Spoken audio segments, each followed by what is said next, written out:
Going into round 7 of the candidates tournament, Jan Nepomniachtchi was the clear leader with 4.5. A point behind in second place was Maxime Vachier-Lagrave, and those two were paired in the 7th round. So this is the clash of the top 2 in the tournament. Maxime played his customary pawn to e4 and Nepo played the French defense. Now he'd played this in round 3 against Alexienko and got away with it by the skin of his teeth. So he's repeating this. Now, would he play a classical, bit more solid than the winner that he played against Alexienko? No! Incredible. He went for the winner variation again, which is extremely double-edged. The problem with this is that if you get one thing wrong, then it can just collapse completely. So I think a really brave decision by Nepo in repeating this line, particularly as, of course, Maxime would have had time to prepare. This was no longer a surprise weapon. Of course, Nepo normally plays the Najdorf variation. That's his big weapon as black against e4. So an extraordinary risk in playing this way. h4. And this is a very popular way of playing. If you're not, of course, the other way to play is with queen to g4, which is just ridiculously complicated.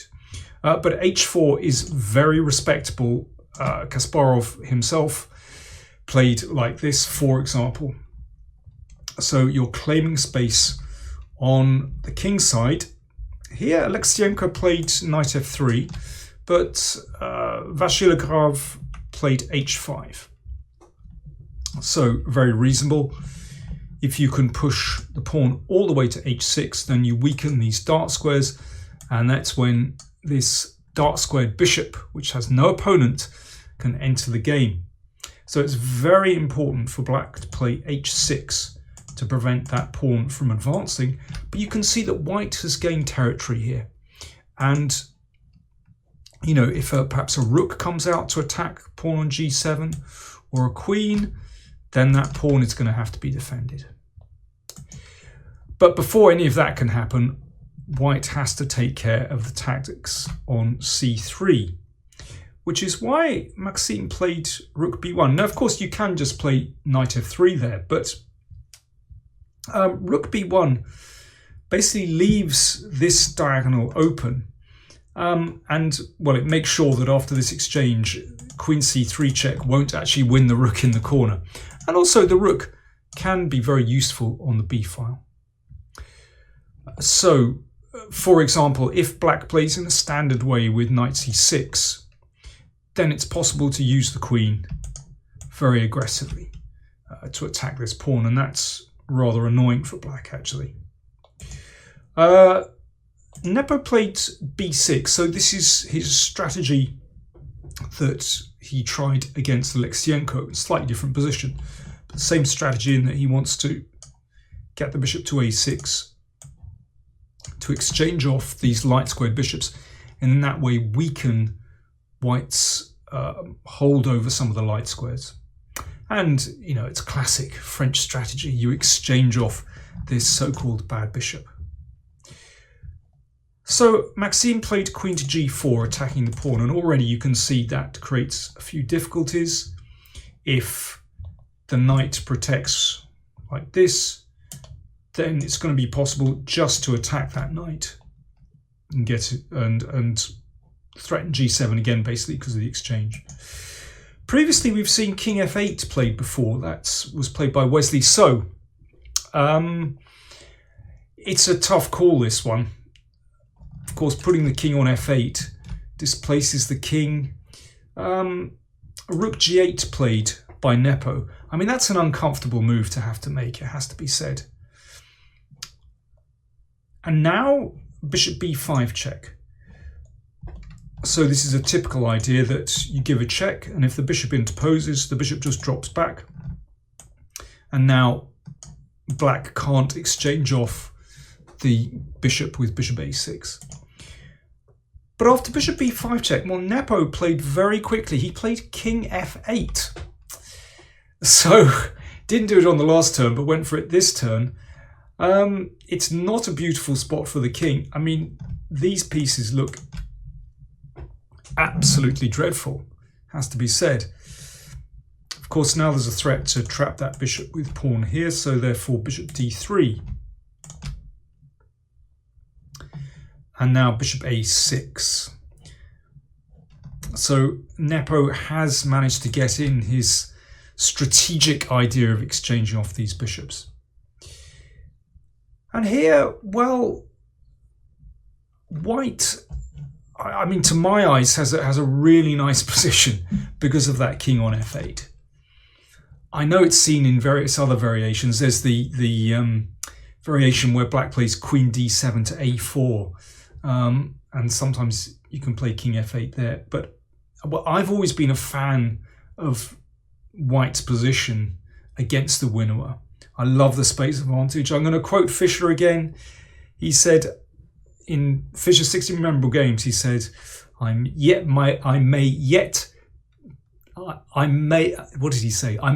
have to admit that the winnower is sound. I doubt it.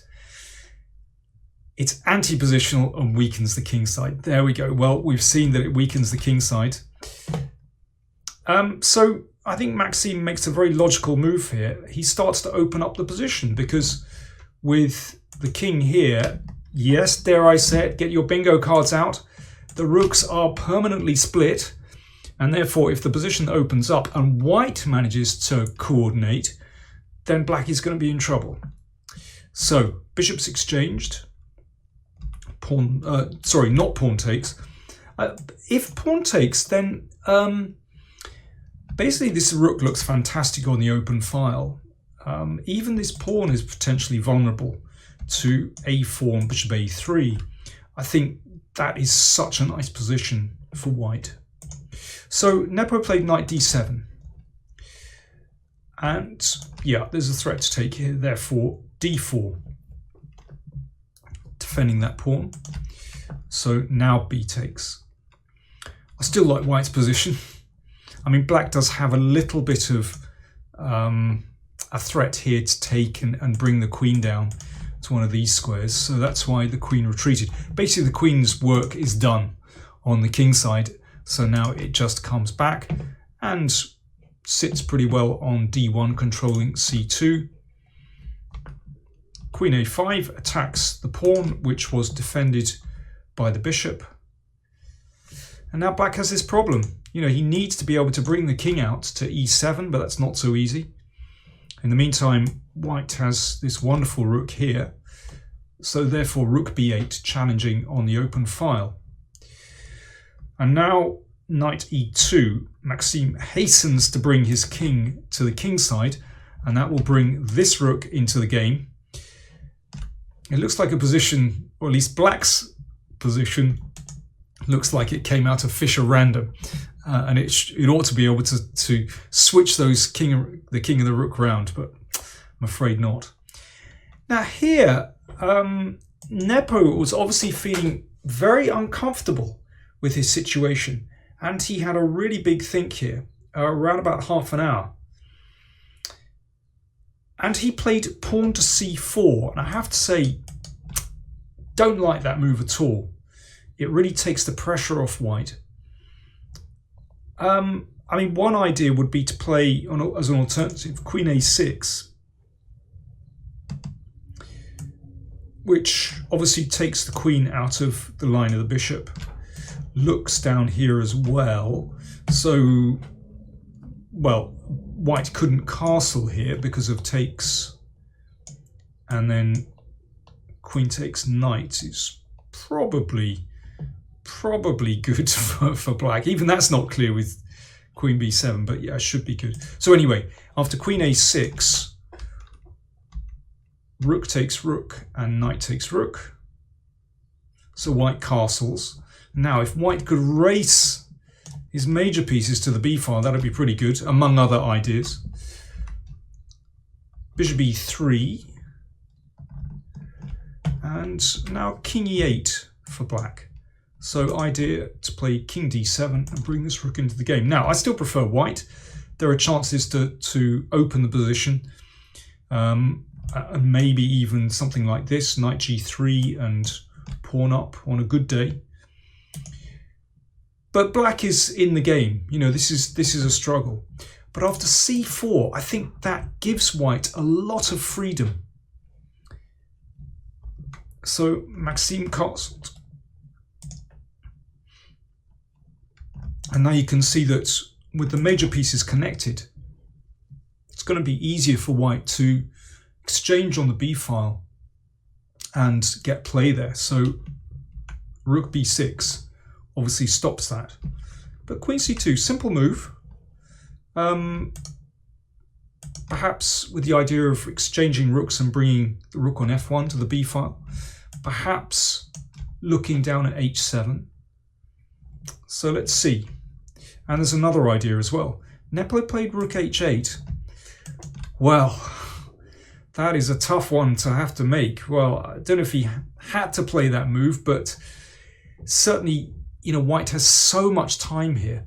A4 is a very attractive move because now that bishop will come to this diagonal. Now, when Fischer said that he thought the winner was anti-positional, well, here is a good illustration of what he was talking about. Giving up that dark squared bishop for black means that those squares are incredibly weak. And if that bishop can sit on a3, bounce it round via c1, and that just lasers down the diagonal. Let me get the old laser in. And that is not a lot of fun for black's king, I'm telling you. And it doesn't even matter if this pawn drops. That can even help white by opening up the a file. So king e8, an understandable move to take the king away from a dark square. Now, actually, bishop c1 is possible here, but rook b4, excellent move. And here, after knight c6, again, it's rather like the Alexienko game where Alexienko just gave up the exchange. And Maxime did the same. This one is even better than the Alexienko game. So because this pawn is on h5, it makes it very difficult for black to block the white pawn's advance. And if, for example, knight takes rook, then, well, I don't know if you can call this a sacrifice really. White's pieces are so strong. And actually that little pawn overlap on the queen side here is also very nice. Shuts out this rook, makes way for the bishop to come into the game. And of course, the f file is opening. You know, white's next moves, bishop b4, maybe knight f4, maybe knight c3 and a5. Remember, black cannot castle here. That's important. And black is just cut in two. The rooks don't connect. So I think understandably after f4, Nepo decided to play knight e7 to try to put a break on things. Yeah, there are various ways for white to play, but rook fb1 looks like a good move to me. You know, you connect those rooks and leave this one just completely out of play. So we've got two rooks working against one at the moment. Well, why not? And here f5 was played. So Nepo, doesn't need to block this advance at the moment. One thing that white might try to do is simply come back to bishop c1 to a3 and maybe just exchange here and play f5. But I have to say it's very hard for black to come up with a decent move. Let me just show you one idea actually, which is g6. But white has a really nice idea here. You can exchange and still play f5 simply to give the knight a square on f4, and that hits that very sensitive point opens up this diagonal. Don't forget the bishop coming around here, and the queen bounces around there. That is really, really good for white. So black is in trouble. So that's why Nepo played f5 to try and block things out. And if this is taken, well, it might get a bit messy. You know, maybe that knight bounces in here and looks at these squares. Don't know. In any case, Maxime left it as it is, because actually there is a strategic problem with putting the pawn here, as we're about to find out. Rook b5. Nepo went backwards. Bishop c1, of course. This is what Maxime has been aiming for since he played a4. And that bishop is just on a great diagonal. Finally, the rooks connected. What a happy day. But no, it's too late, because now Maxime exchanged off that bishop, but this is trading advantages, and then played g4. Of course, if he'd played g4 before then the black knight would be able to recapture on f5 and create some kind of blockade. Here, it's just a disaster. Black is collapsing. If pawn takes pawn, well, I dare say that queen can come in straight away. And yeah, f5, I don't think things are going to last very long here. Nepo exchanged and took the pawn on b5. And then pawn takes pawn. Rook takes, queen takes, pawn takes. So material is about to be even. Black is one pawn up at the moment, but that is such a huge pawn to take, because then white will have these two pawns rolling down the board. Notice how that h-pawn cripples the h6 and g7 pawns. So that means that black can't play g6 successfully. And, you know, this comes down to this move that was played, you know, move 7, h4, move 8, h5. Strategically really important. So white takes on f5 with check. And now queen a1. So strategically, white should be winning. It's just a question of getting these going and then starting an attack on the king, which isn't great. White's only difficulty here is that his king lacks pawn cover. And if the queen were able to break through to the king, then there might be a perpetual check. So he just has to guard against that. Here, Nepo played queen e6. I just want to show you another variation, which is, there's a wonderful idea. If king g8, king h2 is a beautiful move, absolutely beautiful move. And the idea is this: queen h1, attacking the pawn on d5. How funny is that? So the king makes room. And if queen b2 check, in fact, simply queen g2. And after this exchange, it's not possible for black to successfully defend the pawn on d5. You can see everything is dropping. King e6, f5 check. Once that one goes, well, those three central pawns will do the job. Beautiful idea, king h2. Queen e6 was played. The knight nudged back. Be careful. The queen tries to come in here, but king g2. And yes, king and knight, as ever, complement each other extremely well, so that all these squares are covered around the king, and therefore the king is safe. There's no perpetual. Queen takes f4. Queen takes a7. So you can see that queen is free to roam, and there are various targets in the position. King e7. In fact, this knight has been a problem for black for the entire game. It really hasn't stood well. And a lot of that is down to the fact that this pawn stands on e5.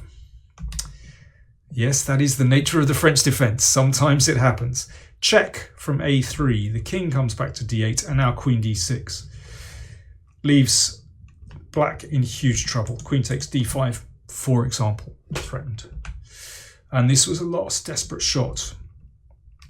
Maxime took the pawn en passant, and now g7 was the final move of the game, threatening to make a queen. If queen g5, then a couple of winning moves. You could play e6 to take this, or you could play queen f8 and g8. So g7 was the final move of the game.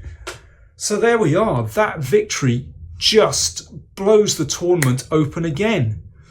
After 7 rounds, we're at the halfway stage of the tournament, and we now have 2 players sharing the lead. In fact, these 2 players, Jan Nepomniachtchi and Maxime Vachier-Lagrave, both have 4.5 out of 7.